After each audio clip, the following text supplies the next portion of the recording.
Olá, seja bem-vindo e bem-vinda. Hoje temos mais uma atividade do ciclo de palestras dos cursos de pós-graduação Lato Sensu, da Agência de Educação Digital e à Distância da UFMS. Se você está chegando agora por aqui, sempre na última semana do mês, nós vamos receber no canal da GEAD convidados e convidadas muito especiais, grandes pesquisadores e pesquisadoras de cada área, trazendo conteúdo de qualidade e contextualizado com as demandas de atuação profissional de vocês, futuros especialistas. Essas conversas serão mediadas pelos nossos coordenadores de curso, que convidaram pesquisadores especialistas em diversas temáticas relacionadas às áreas de atuação dos cursos, para tornar possível essa ação que vai agregar outras oportunidades de aprendizagem na sua trajetória da pós-graduação.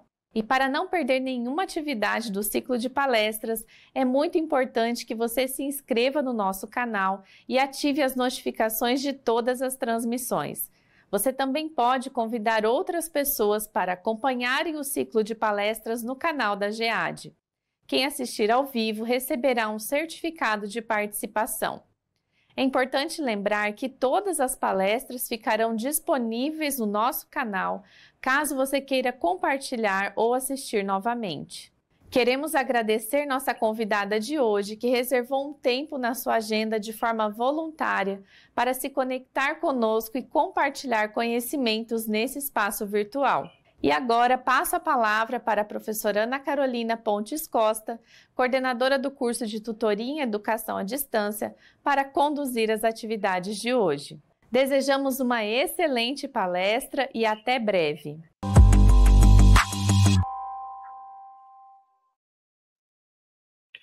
Olá, boa noite. Sejam bem-vindos e bem-vindas a mais uma atividade nesse ciclo de palestras que todo final de mês nós proporcionamos através do canal da GEAD.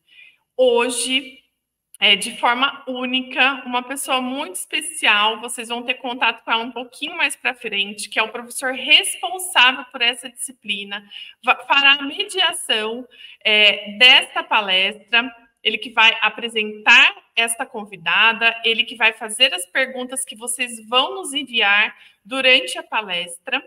E antes de apresentá-lo, eu gostaria de solicitar para vocês que sempre ao final, já quase antes do início das questões, nós sempre disponibilizamos a lista de frequência. Então, você que é aluno da UFMS, você pode responder a esse formulário através do seu e-mail institucional. E se você não é estudante da UFMS, você pode acessar este formulário com seu e-mail pessoal.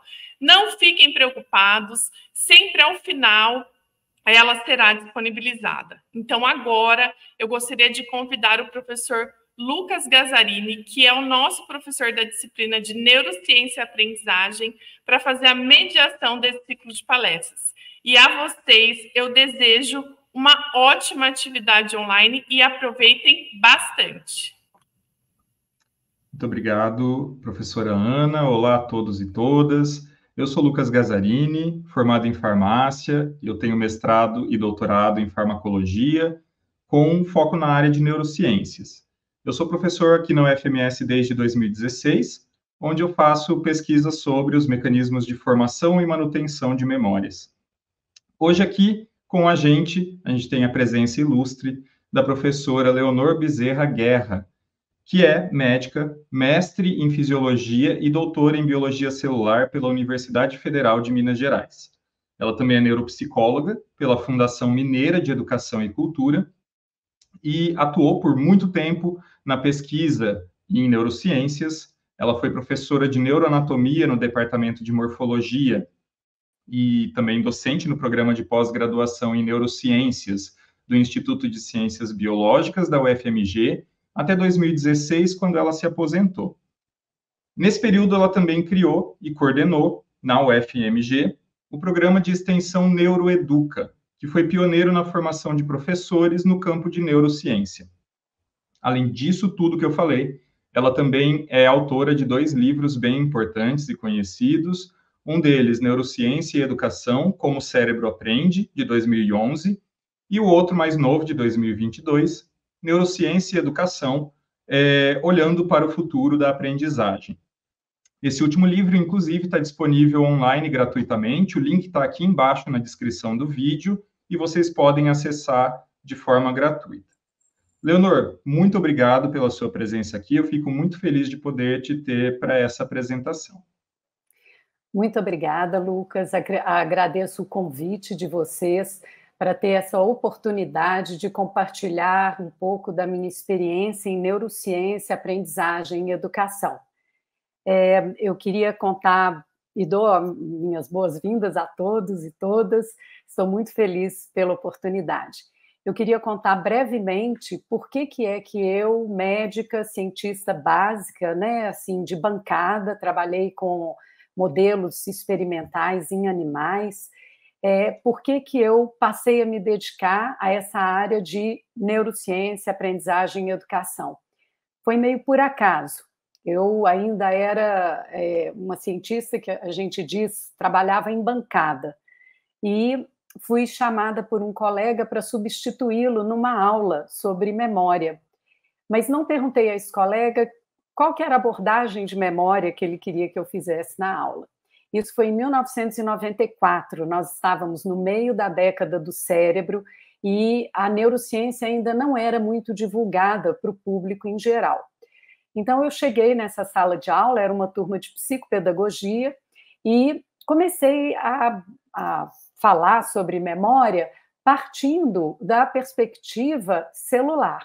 Então eu falei sobre neurônios hipocampais, potencial de membrana, segundos mensageiros, cascata de segundos mensageiros, e comecei a dar uma aula focada basicamente no sentido, na perspectiva molecular e celular da memória. Esses professores, a maioria das pessoas eram professores, eles ficaram assim, com aquela cara, sem saber exatamente o que é que eu estava fazendo na sala de aula, e eu perguntei, vocês estão tendo dificuldade em me entender?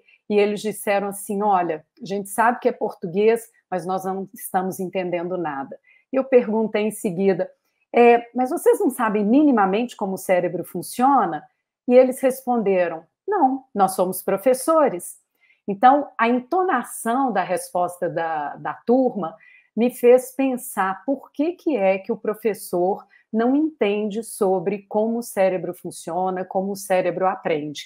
E dali para cá, né, lá de 94 até hoje, eu fui me dedicando progressivamente ao conhecimento, à pesquisa e à extensão na área de neurociência e educação, levando esse tema para muitas escolas pelo Brasil afora.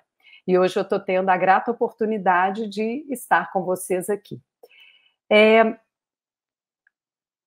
Neurociência e aprendizagem online tem duas interpretações, não é? Eu podia falar sobre neurociência e aprendizagem na modalidade online, e eu podia abordar neurociência e aprendizagem online, ou seja, qual é o impacto, né, da aprendizagem online nas questões cerebrais. E, na verdade, o meu objetivo vai ser falar muito sobre aprendizagem e levar todos vocês à reflexão sobre o que é aprendizagem online, qual que é a diferença ou não em relação à aprendizagem presencial e à aprendizagem face a face, né, que é um outro nome para presencial. Eu queria antes mencionar que neurociência, hoje em dia, está tendo uma divulgação muito grande, e isso se deve aos avanços da neurociência nas últimas 3 décadas, principalmente. Então, as técnicas de neuroimagem, principalmente, elas vieram a agregar muito para o avanço da neurociência, e é por isso que, hoje em dia, eu digo que a neurociência está na boca do povo. Não é objetivo nosso detalhar essas técnicas, mas vocês estão vendo toquinhas aí com uns eletrodos que podem medir fluxo sanguíneo no cérebro de pessoas enquanto elas estão desempenhando atividades num contexto ecológico. Então, eu posso colocar 2 estudantes dialogando e avaliar como é que o fluxo sanguíneo no cérebro deles se modifica durante determinadas tarefas. Então, hoje em dia, a gente já tem possibilidade de entender muito melhor o comportamento humano e a base neural desse comportamento.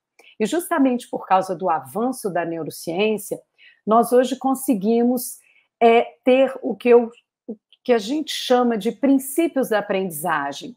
O que significam princípios da aprendizagem? São princípios neurobiológicos, neuropsicológicos, que regulam o processo de aprendizagem. Eles são princípios relacionados a como o cérebro aprende, como é que o cérebro funciona nessa experiência de aprendizagem.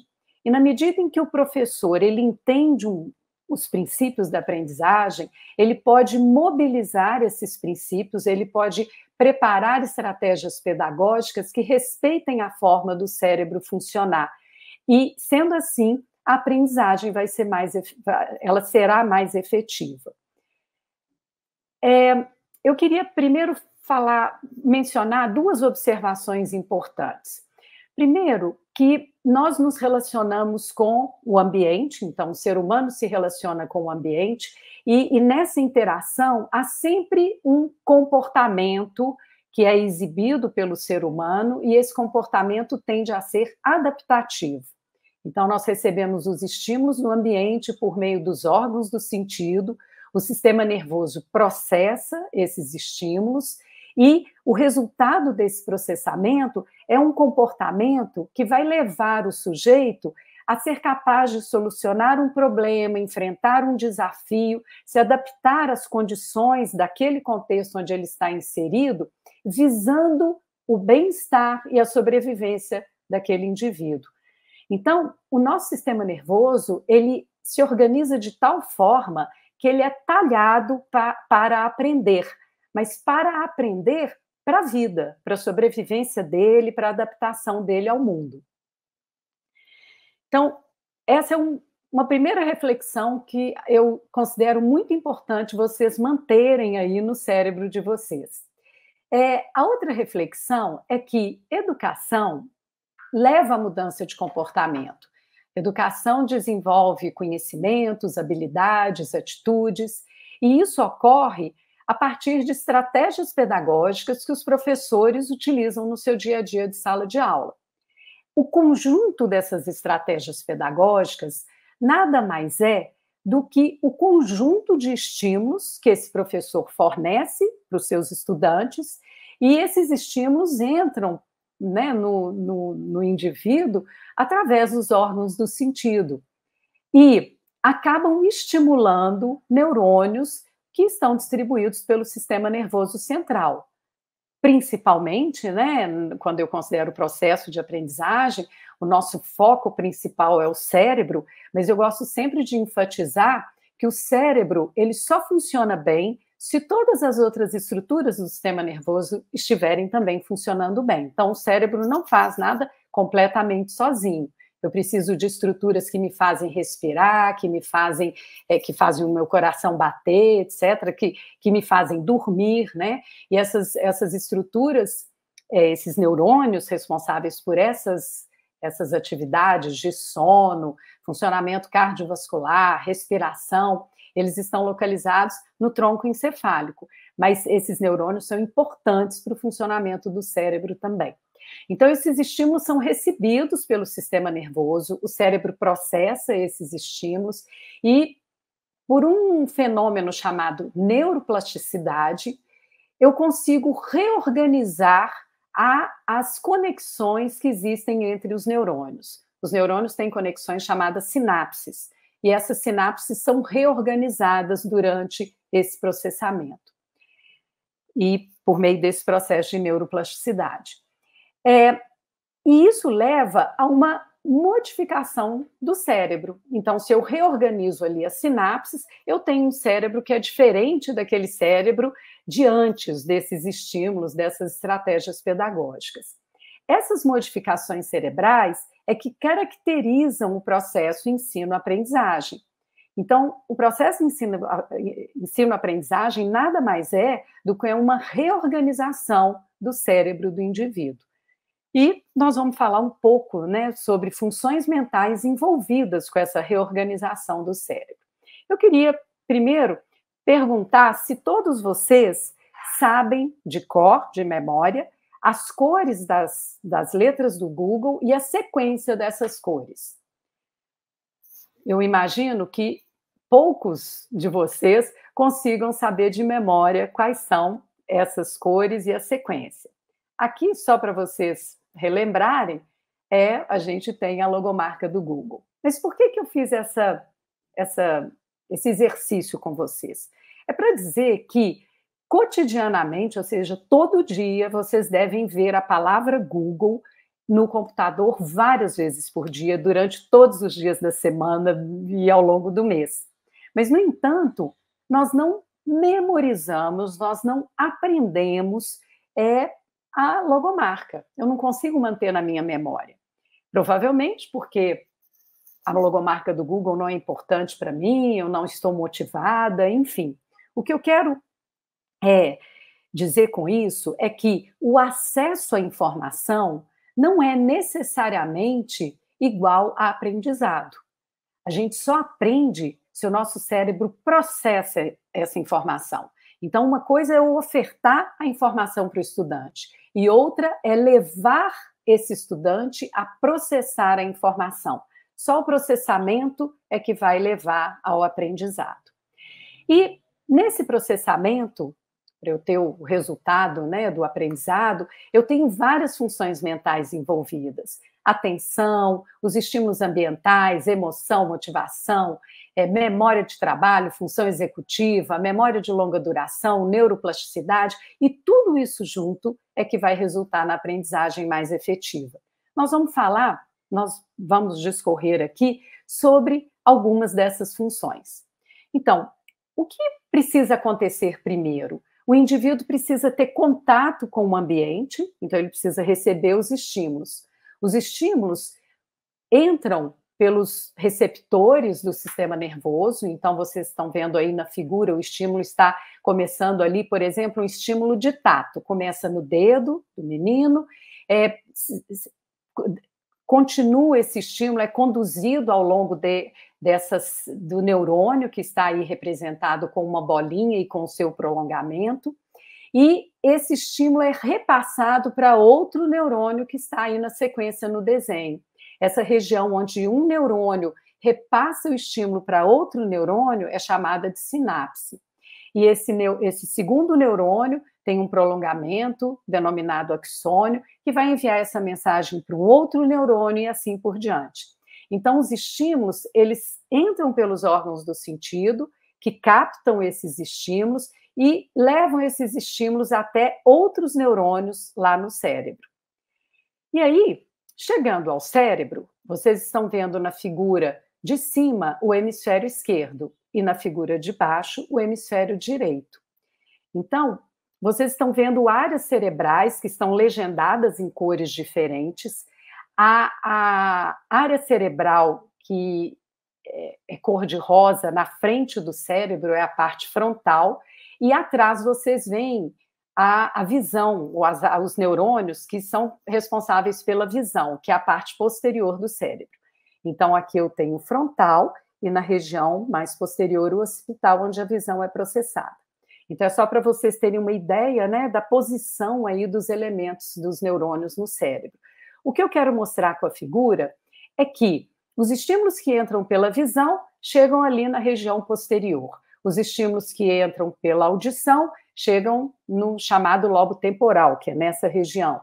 Os estímulos que entram pela gustação, pela olfação, pelos sentidos gerais de tato, pressão, temperatura, que a gente denomina sensações gerais, eles chegam a essas diversas áreas cerebrais que estão legendadas, onde estão os neurônios que estão recebendo essa informação que veio lá dos órgãos do sentido.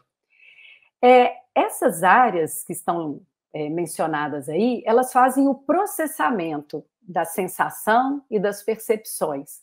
E quando o indivíduo é estimulado por um estímulo qualquer, visual, auditivo, que seja, simultaneamente um grupo de neurônios da atenção, estão legendados aí em cor de rosa, eles entram em atividade e dirigem a atenção do sujeito para aquele estímulo.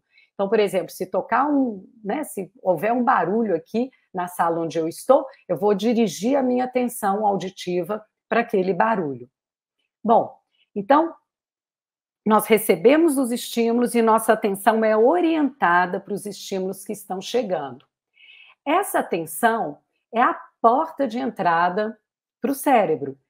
Esses neurônios de atenção, eles disparam junto com os neurônios que estão processando as sensações e as percepções, e ele procura filtrar os estímulos mais relevantes para o indivíduo.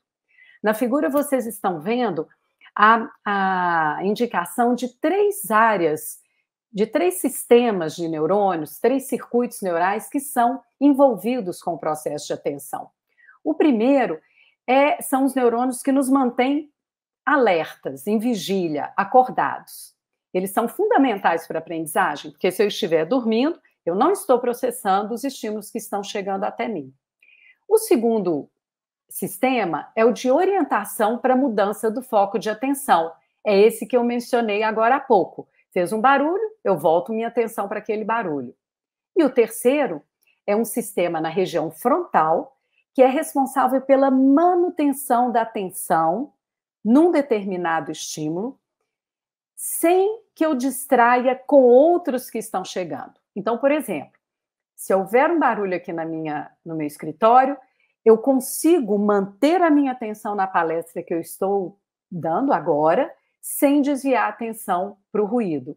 Então, eu dependo de um outro conjunto de neurônios que está no lobo frontal e que garante a manutenção da minha atenção e a inibição dos distratores. Então, não vou me distrair com outras coisas e vou focar naquela tarefa que eu estou fazendo. Bom, então, um dos princípios da neurociência é que a atenção é a porta de entrada para a aprendizagem. Então, eu gostaria que vocês começassem a refletir progressivamente, à medida que eu mostro os princípios da aprendizagem, pensar assim, a diferença do contexto da sala de aula presencial para o contexto da aprendizagem online, independentemente de ser online ou ser na sala de aula, é fundamental que eu consiga ter a atenção do aluno focada naquilo que eu estou querendo compartilhar com ele. Observem essa figura. Alguns de vocês devem estar vendo um coelho, outros devem estar vendo um pássaro. Eu não consigo ver simultaneamente o coelho e o pássaro. Eu tenho que alternar um pouquinho entre uma percepção e outra. Isso é para vocês experimentarem a sensação de tentar fazer uma multitarefa. Ou seja, eu não consigo ver coelho e pato ou coelho e pássaro ao mesmo tempo. Uma hora eu vejo o pássaro e aí eu mudo um pouquinho o meu foco de atenção para poder ver a figura do coelho. Então, o cérebro só faz bem uma coisa de cada vez. Ele não consegue ser multitarefa. E esse é um outro princípio da neurociência. O cérebro não é multitarefa. Então, se eu estou numa sala de aula presencial e o meu colega está conversando comigo e a professora está dando a aula, eu estou ali disputando, né? Minha atenção está sendo disputada. O ideal é que o colega não converse comigo para não me tirar a atenção. Mas na aprendizagem online, eu também tenho a questão da dificuldade de multitarefa, porque o indivíduo pode estar tendo a sua aula online com o telefone ligado ou escutando uma música, enfim. Tanto num contexto quanto no outro, eu corro o risco de multitarefa. Talvez em alguns contextos, por exemplo, na aprendizagem online, eu possa minimizar algumas coisas, né, fechando a porta, pedindo para ninguém me perturbar, etc. E, no contexto da sala de aula, os professores podem, por exemplo, sugerir aos alunos que não usem os celulares, que não entrem, né, com celulares na sala de aula para não dificultar essa disputa de atenção. Então, um dos outros princípios é o cérebro não é multitarefa.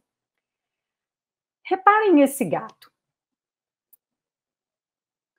Vocês estão tendo a visão do gato. Vocês não escutaram o gato, vocês não tocaram o pelo do gato. Então, se vocês nunca tivessem visto um gato, vocês não teriam ideia da textura do pelo, do som do miado. O que eu quero mostrar com isso? É que, quando eu recebo um estímulo, se eu recebo o estímulo por várias vias sensoriais, essas áreas, esses neurônios todos de visão, audição, gustação, olfação, que estão sendo ativados, eles vão fazer a representação daquele estímulo que eu estou recebendo. E o significado desse estímulo, ele vai ser muito mais robusto. Então, se eu consigo conhecer um gato, tocando o gato, vendo o gato, sentindo, né, ouvindo o miado do gato, o gato que vai ser representado no meu cérebro é diferente do gato que é representado no cérebro de uma pessoa que só pôde ver a foto de um gato.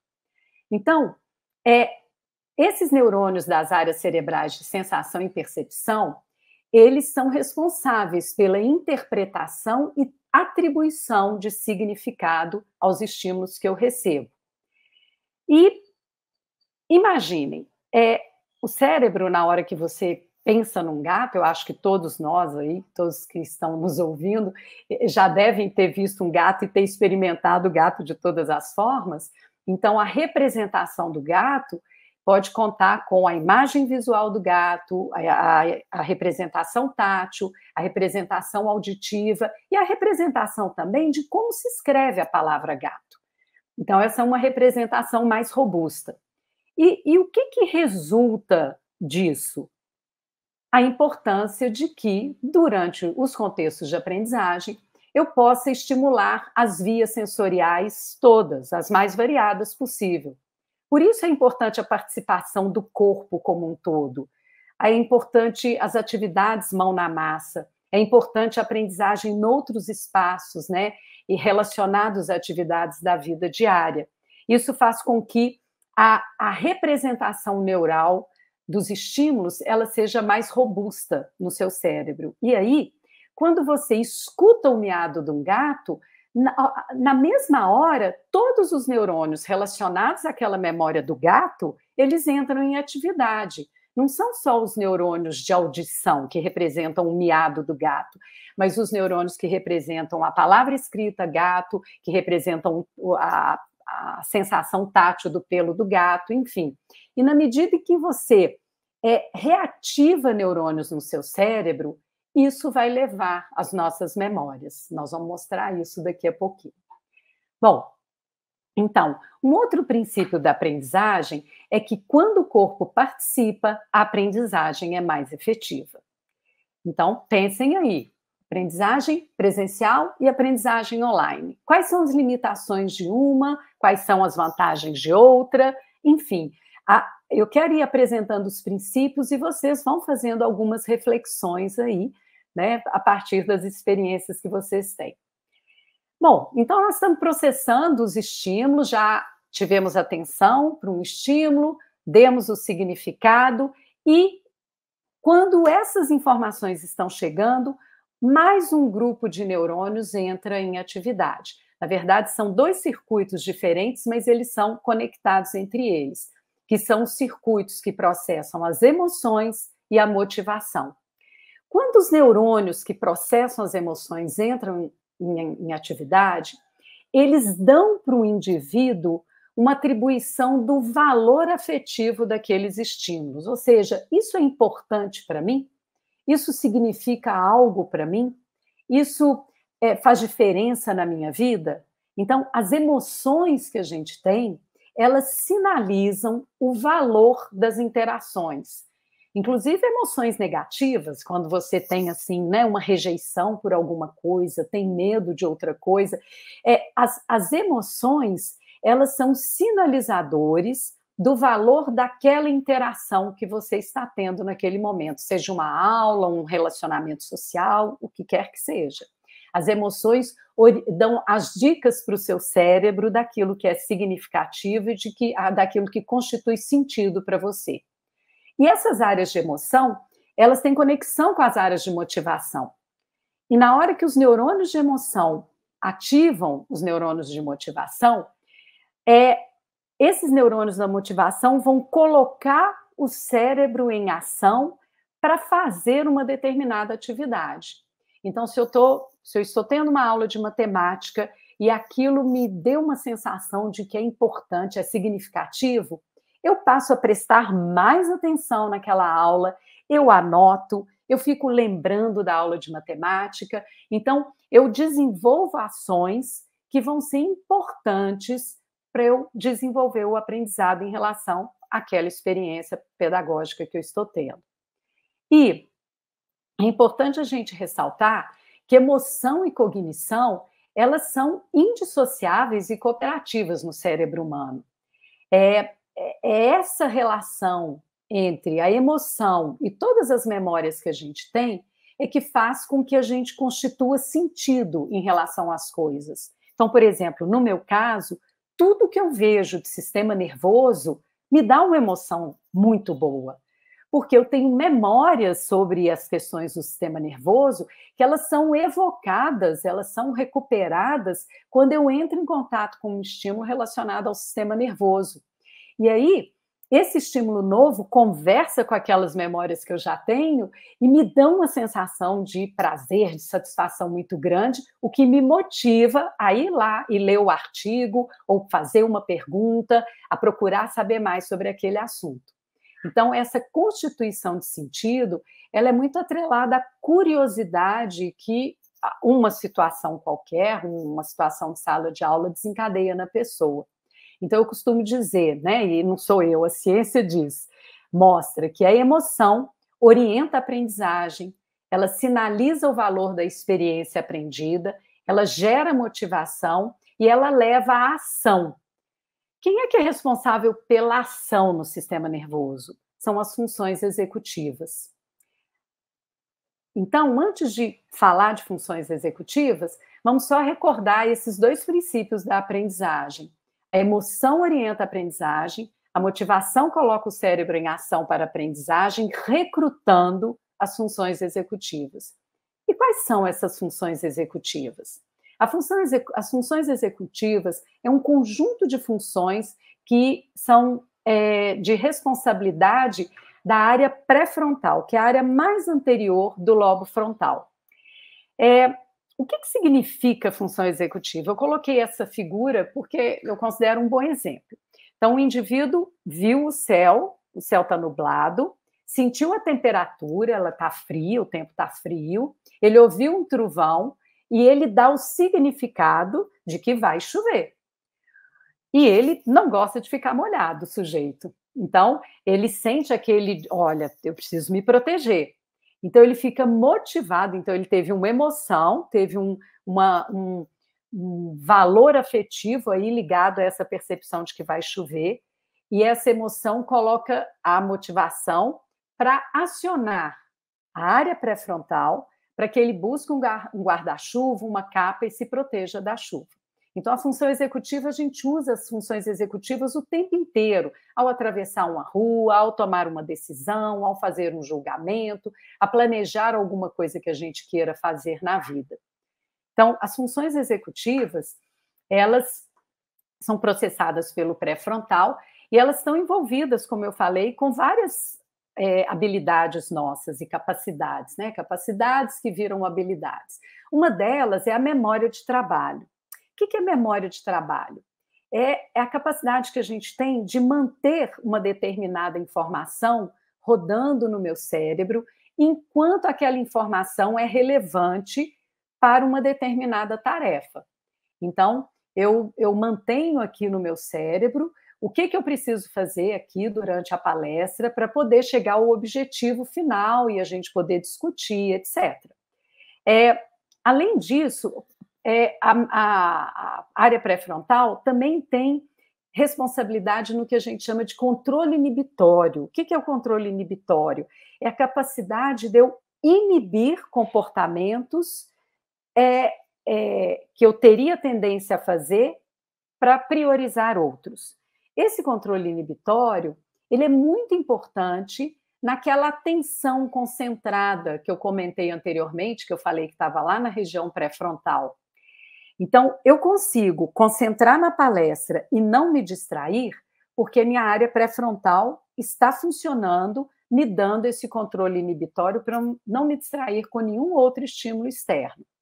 Então, essa atenção concentrada inibe estímulos irrelevantes e me dá o foco. A gente precisa muito disso durante o processo de aprendizagem, porque se eu não conseguir me concentrar, eu não consigo processar adequadamente as informações que estão chegando.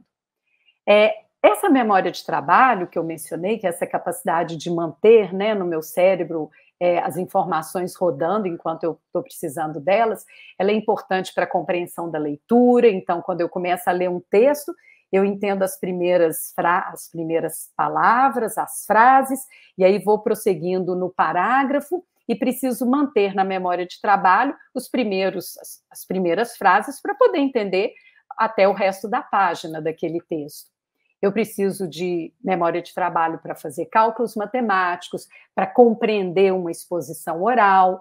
Eu uso a memória de trabalho nas minhas rotinas diárias, onde é que eu estacionei o carro, o que eu fiz ontem de almoço para não repetir hoje a mesma coisa. E eu também uso a memória de trabalho quando eu vou refletir sobre as coisas que eu estou pensando, né? Ou seja, quando eu falo assim, gente, será que eu devo fazer aquela viagem? Aí penso no que é que significa fazer a viagem, o custo da viagem.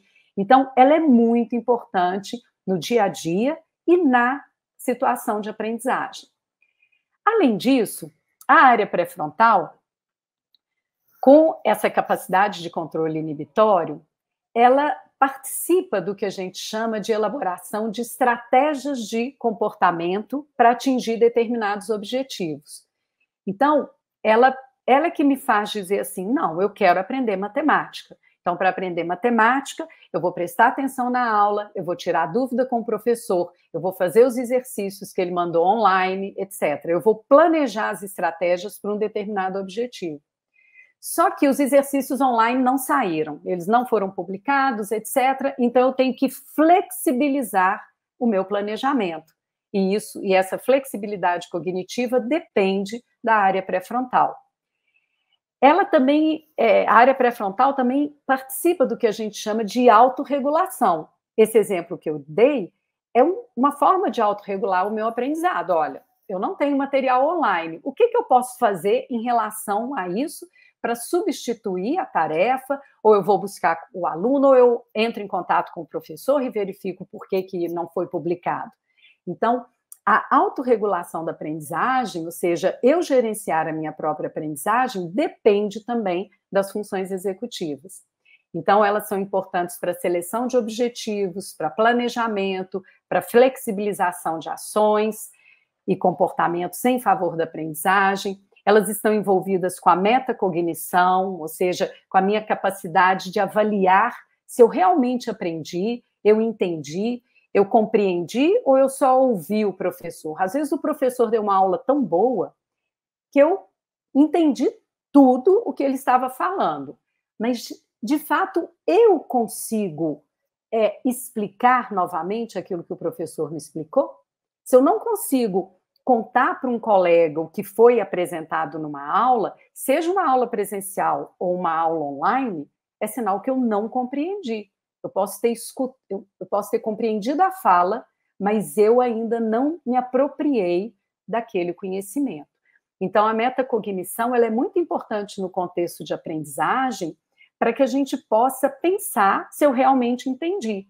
Porque se eu acho que eu não entendi, eu vou pedir ajuda, eu vou perguntar para poder resolver as minhas questões, as minhas dúvidas. Então, o conjunto das funções executivas, ele é importante para que o aluno possa elaborar o conhecimento, repetir aquilo que ele viu na sala de aula, lendo ou vendo um vídeo ou conversando com um colega.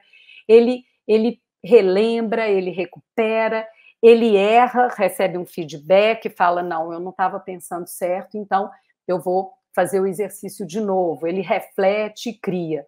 Então, as funções executivas são fundamentais para esse contexto de sala de aula. E esse esquema aí é só um resumo do que eu já falei. e mostrando os princípios, né? Mais um princípio da aprendizagem. A autorregulação e a metacognição potencializam a aprendizagem. Então, o estudante elabora, repete, relembra, recupera, erra, reflete, cria, e na medida em que ele reativa esses neurônios que estão envolvidos, por exemplo, com o aprendizado da matemática, que estão processando o raciocínio lógico-matemático, isso é que vai levar à consolidação da memória. E o que é a nossa memória, né? O que significa a consolidação de memória? As experiências, as interações, os estímulos que nós temos, eles fazem com que neurônios no cérebro sejam ativados. Esses neurônios ativados vão ser a representação neural daquilo que eu estou vivenciando. Se eu reativar esses neurônios, estudando, relendo, vendo vídeo, conversando, fazendo teste, ou seja, tendo contato de novo com estímulos que podem reativar aqueles neurônios que processaram aquela interação, eu vou gerar o processo de neuroplasticidade, que é a reorganização das sinapses, das conexões entre os neurônios. E durante esse processo de neuroplasticidade, a produção de proteínas, ou seja, as sinapses elas são modificadas estruturalmente e funcionalmente. E como existe uma modificação estrutural, é necessário alimentação, porque eu preciso de carboidrato, lipídio, proteínas e preciso de vitaminas e sais minerais que participam das reações químicas que a neuroplasticidade gerencia. Eu preciso do período de sono. A neuroplasticidade ela ocorre nos períodos de sono, seja um cochilo depois da aula, seja no sono da noite, enfim. Nós não reorganizamos sinapses enquanto nós estamos acordados.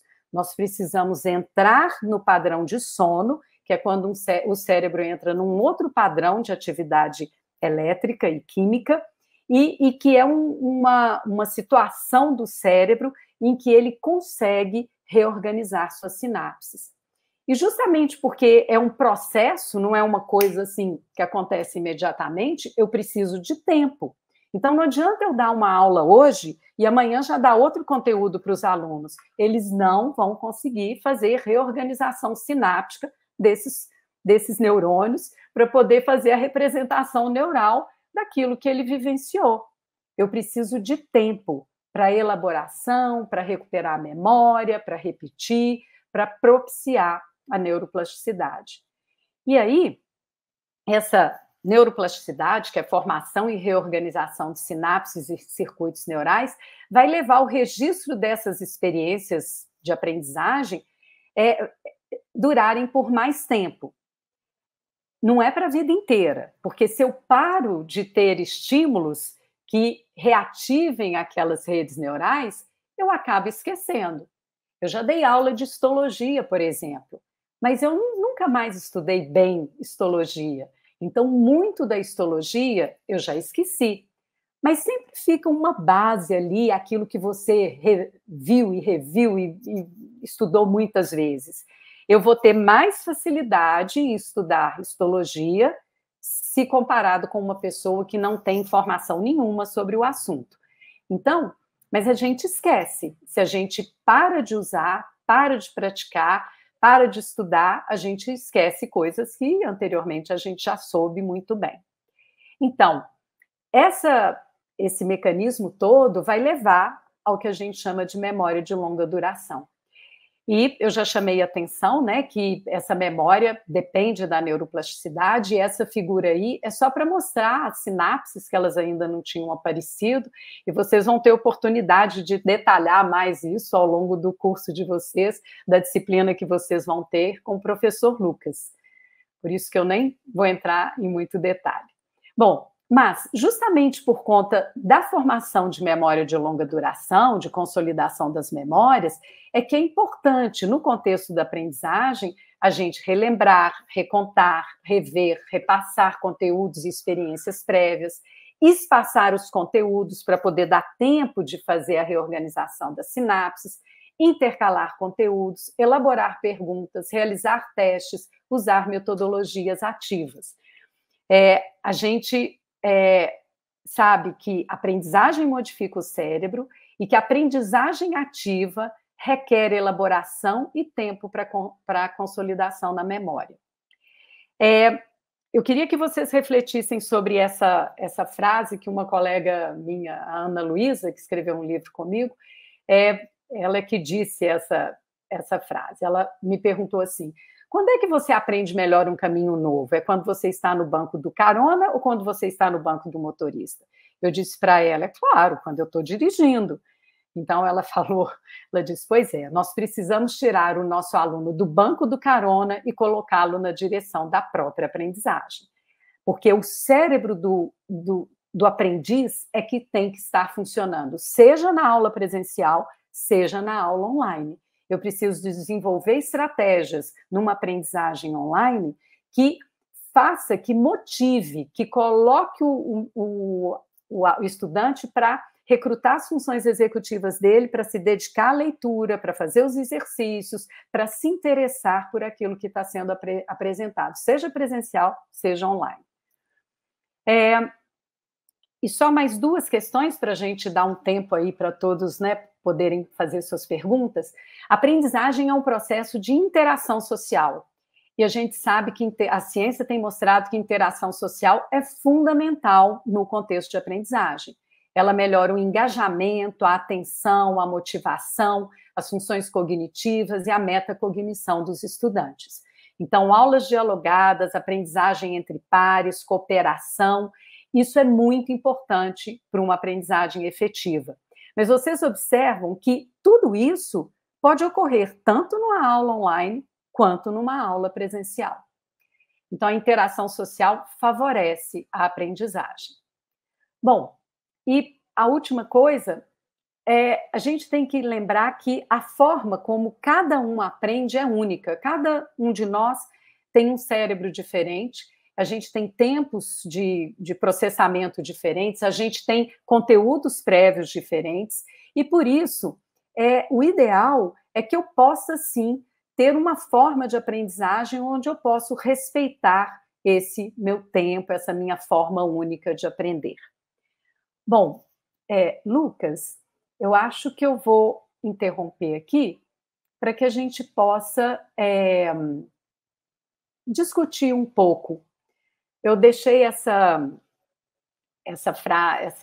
pergunta, né? O uso da tecnologia influencia o processamento e o armazenamento da informação, para a gente abrir um pouco as reflexões sobre aprendizagem online. Então, você acha que é o seguinte, eu coloquei várias questões aqui, né, relacionadas à aprendizagem online e presencial. Então, assim, aprendizagem online para a gente refletir. Ela dá flexibilidade de tempo, lugar, ritmo, né? A gente pode ter feedback mais imediato do que o presencial ou não. Os percursos, as trajetórias de cada um, a diversidade de material é maior ou menor na aula online ou na aula presencial. O material que é criado é mais interessante, vai motivar mais o aluno. Então, esses itens que eu coloquei para reflexão é para mostrar o seguinte: o cérebro aprende desse jeito que eu mostrei para vocês. Se é presencial, se é online, vai depender, a efetividade vai depender se a aprendizagem online está recrutando, está respeitando a forma do cérebro funcionar. E a mesma coisa em relação ao presencial. Então, quanto mais motivadora for a aula, com mais constituição de sentido, que despertar mais a curiosidade, essa aula vai ser mais efetiva. E outra, que seja uma aula que dê oportunidades para os alunos de recuperar os conteúdos, de repassar, de reler, de ver vídeos relacionados aos conteúdos, porque isso vai privilegiar a memória, tá? Então, eu vou deixar isso como vai ficar gravado, né? Vocês vão poder ver as reflexões. Tem algumas indicações aqui de coisas que, depois que eu montei tudo que eu queria falar, eu verifiquei alguns acessos que poderiam complementar aí para vocês, né, esse assunto. Aqui, a divulgação do livro Neurociência e Educação Olhando para o Futuro da Aprendizagem, que é de domínio público. Então, tem o QR Code, vocês vão poder ter acesso, vocês podem divulgar para todos os educadores que vocês conhecerem, vai ser uma alegria muito grande. E as demais referências, eu deixo... É necessário eu passar para vocês gravarem? Pode passar, professora. Tá. Então, uma referência do Stanislas Dehaene, eu não vou discorrer sobre cada uma para a gente ganhar tempo. Referência de 3 livros, o Neurociência e Educação como o Cérebro Aprende, foi o primeiro livro que eu publiquei, que traz essa base mais neurobiológica e neuropsicológica. Se vocês querem me dar um presente, eu quero esse, que vocês acessem a Rede Nacional de Ciência para a Educação. Então, é o único presente que eu quero de vocês, que todos que estão me ouvindo e que vierem a assistir essa palestra, passem a acessar a Rede Nacional de Ciência para a Educação, que é o conjunto de pesquisadores que vem trabalhando para fazer uma educação que tem ciência. E algumas outras indicações sobre primeira infância, sobre adolescência, que são úteis para os professores. O Instagram do Neuroeduca, que quem coordena hoje em dia é um ex-aluno meu. E meu muito obrigada com o meu e-mail. Agora vamos para as perguntas. Perfeito, professora. Eu queria agradecer muito pela palestra. O tema é muito interessante, as pessoas estão bastante empolgadas aqui nos comentários, e inclusive a gente recebeu várias perguntas. Uhum. Eu já peço até desculpa para o pessoal, que a gente não vai conseguir, eu não vou conseguir fazer todas as perguntas, que foram várias, até por uma questão de tempo, mas como a própria professora Leonor comentou, muito do que vocês viram hoje vai ser discutido em detalhes no material que a gente preparou para vocês, para as aulas de neurociência e aprendizagem. Então, eu selecionei aqui algumas perguntas que eu julguei interessantes, até porque algumas delas você tocou muito superficial e gerou atenção, algumas porque tem um interesse mais atual ou momentâneo. Então, vamos lá, professora. A Valerie perguntou que tipo de estímulos a gente pode dar ao nosso cérebro para induzir neuroplasticidade, em especial quando se está chegando à terceira idade. Eu acho que essa é uma questão já pensando em perda de memória, talvez Alzheimer, né? Olha, o cérebro não tem nenhum assim, estímulo. Olha, por exemplo, caminhar de manhã cedo vai fazer seu cérebro fazer mais neuroplasticidade. Não é assim. Todas as interações que o indivíduo tem com o mundo, elas fazem o seu cérebro se reorganizar. Então, o que a gente precisa ter em mente é que eu preciso estar com o cérebro ativo, seja lendo, seja conversando, seja assistindo um vídeo, seja interagindo com as pessoas, seja tocando os objetos, seja na hora da refeição, prestando atenção nas cores, nos formatos de cada coisa que eu estou comendo, na temperatura, no gosto, no tato. Então, a gente precisa prestar mais atenção, seja fazer mais o que a gente chama de atenção plena quando a gente está fazendo cada uma das tarefas. Então, para a gente prevenir uma demência, né, a gente está sujeito a isso, mas quanto mais você ativar seu cérebro por todos os estímulos que você tiver disponível, maior a reorganização que ele tem. E isso cria o que a gente chama de reserva cognitiva. Mesmo que eu tenha um Alzheimer, eu vou custar a ter um sintoma, ou seja, eu sei 10 sinônimos para uma palavra. Se eu esquecer 5, eu ainda sei mais 5, ninguém vai notar que eu estou demente, eu ainda vou funcionar. Então, a gente tem que interagir com tudo que a gente puder. Perfeito. Se manter ativo, né? De uma forma geral. Cérebro ativo. Professora, uma outra questão aqui que mandaram, na verdade, é uma questão 2 em 1. Elas falam mais ou menos da mesma coisa. Perguntaram aqui, ó, Márcio Daniel perguntou. Para aprendizagem, é melhor ler em papel do que em telas? Ou tanto faz? E daí, olha só, a próxima pergunta que tem relação com isso, que é do Djavan. Uma vez um professor falou que para estudar para concursos, devemos escrever ao invés de digitar, para ficar gravado na memória. É assim mesmo? Então, as duas têm muito a ver, né?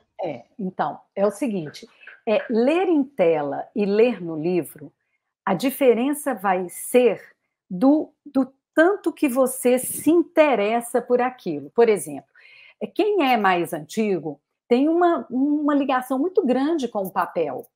Eu ainda não vi nenhum estudo, então, primeiro isso, não vi nenhum estudo que comparasse o papel com tela no sentido de, eu vou aprender mais ou aprender menos.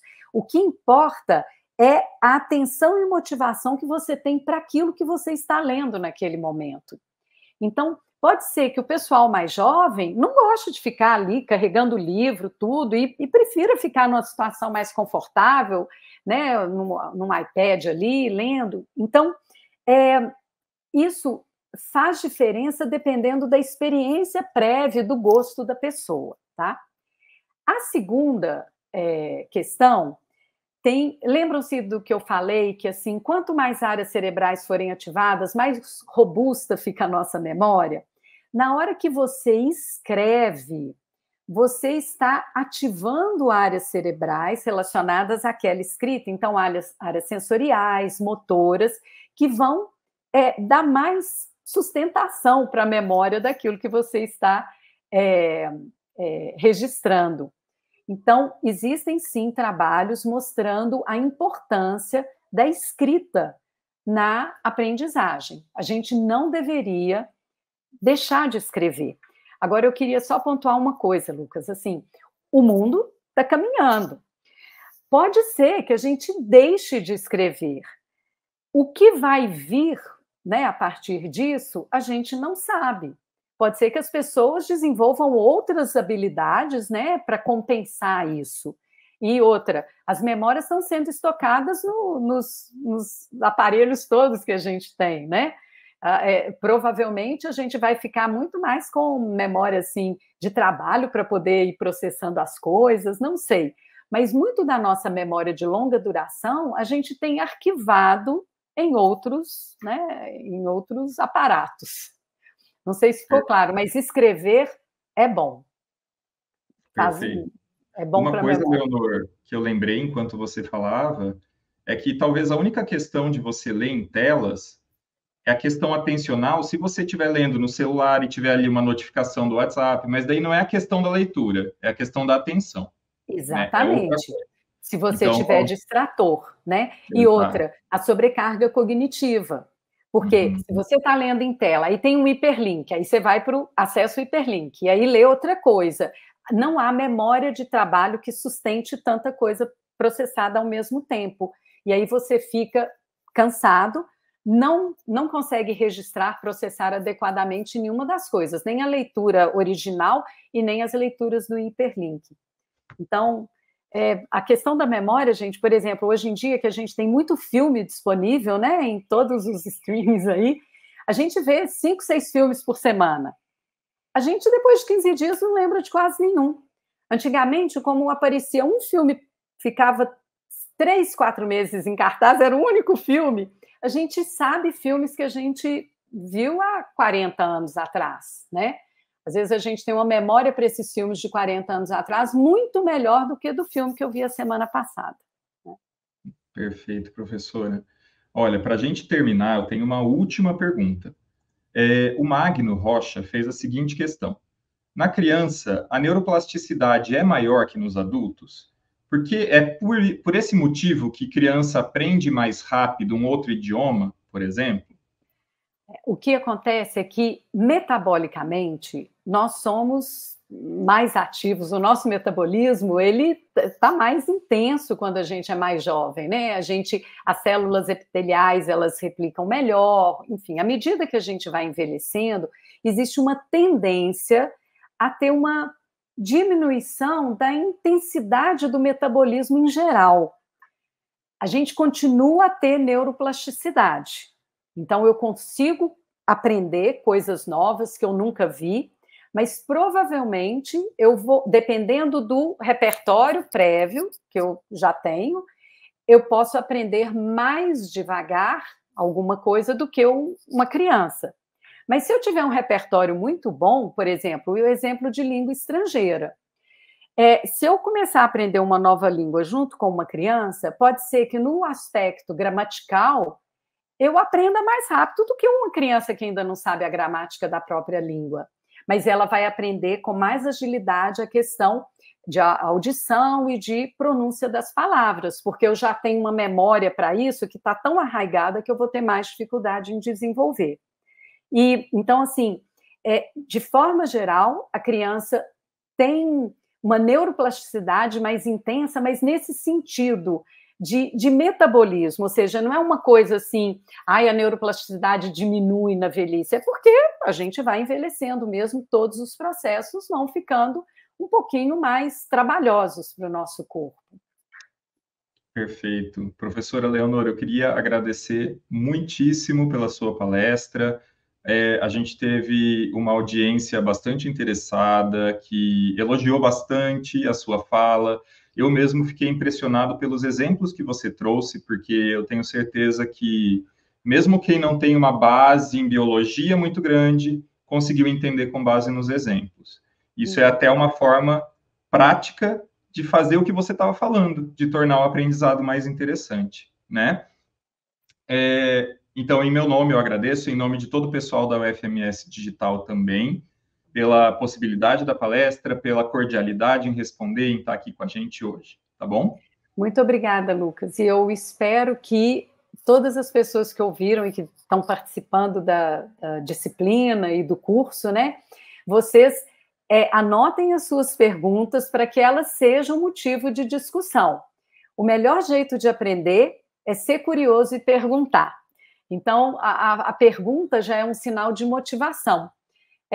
Eu acho que você, Lucas, devia juntar essas perguntas todas e levar para os alunos descobrirem as respostas. Não responda por eles. Coloca todo mundo para discutir, né? Excelente sugestão, Leonor. E aproveitando esse gancho que você deixou, eu queria convidar todo mundo que está assistindo. As aulas de neurociência e aprendizado já estão disponíveis no canal da AGEAD, então vocês podem acompanhar.